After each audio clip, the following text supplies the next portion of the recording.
ತಾರೀಕಿದೆ ಅನ್ನೋದು ನಿಮ್ಗೆಲ್ಲ ಗೊತ್ತೇ ಇದೆ. ಬರೋ 26ನೇ ತಾರೀಕು ಲೋಕಸಭೆಯ ಚುನಾವಣೆ ನಮ್ಮ ಚಿಕ್ಕಬಳ್ಳಾಪುರ ಕ್ಷೇತ್ರದಲ್ಲಿ ಚುನಾವಣೆ ನಡೆಯುತ್ತದೆ.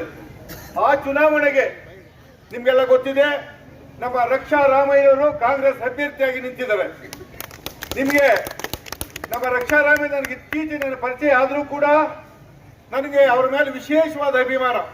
ಯಾಕೆ ಅಂತಂದ್ರೆ ಅವರು ಪ್ರತಿಷ್ಠಿತವಾದಂತಹ ಕುಟುಂಬದಲ್ಲಿ ಬಂದಿದ್ರು ಕೂಡ, ಅತ್ಯಂತ ಶ್ರೀಮಂತ ಕುಟುಂಬದಲ್ಲಿ ಆದ್ರೂ ಕೂಡ ಸರಳವಾದಂತ ವ್ಯಕ್ತಿತ್ವ, ಒಂದು ಚೂರು ಅಹಂ ಇಲ್ಲ, ಅತ್ತ ಸರಳವಾದಂತ ಎಲ್ಲರ ಜೊತೆ ಬೆರೆತು ಹೋಗುವಂತ ವ್ಯಕ್ತಿತ್ವ. ಬಡವರು ಶ್ರೀಮಂತರು ಭೇದ ಭಾವ ಇಲ್ಲದೆ, ಯಾವ ಜಾತಿ ಭೇದ ಇಲ್ಲದೆ ಪ್ರತಿಯೊಬ್ಬರ ಜೊತೆಲೂ ಬೆರೆತು ಹೋಗುವಂತ ಒಂದು ಅವರ ಗುಣ ನೋಡಿ ನನಗೆ ಅವರ ಮೇಲೆ ವಿಶೇಷವಾದಂತ ಒಂದು ಅಭಿಮಾನ ಇದೆ. ನನಗೆ ಇವತ್ತು ನಾವೇನೋ ಗೆಲ್ಸ್ಬೇಕಾದ್ರೆ ಇಂಥ ಸಭ್ಯಸ್ಥರನ್ನ ನಾವು ಗೆಲ್ಸ್ಬೇಕಾಯ್ತದೆ.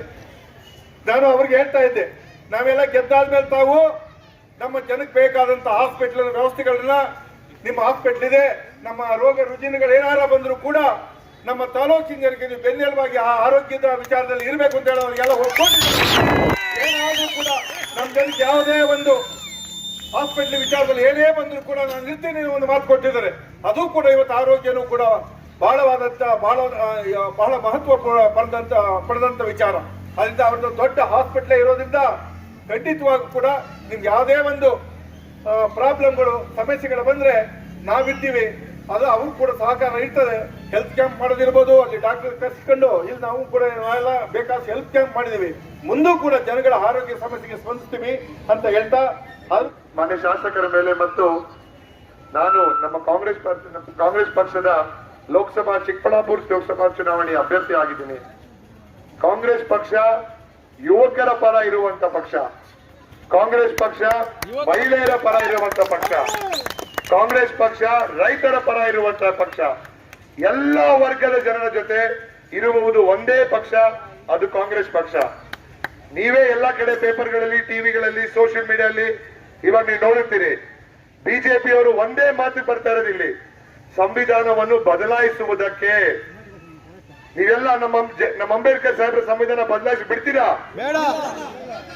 ಬಿಡ್ತೀರಾ? ಇನ್ನು ಜೋರಗಳು ಬಿಡ್ತೀರಾ?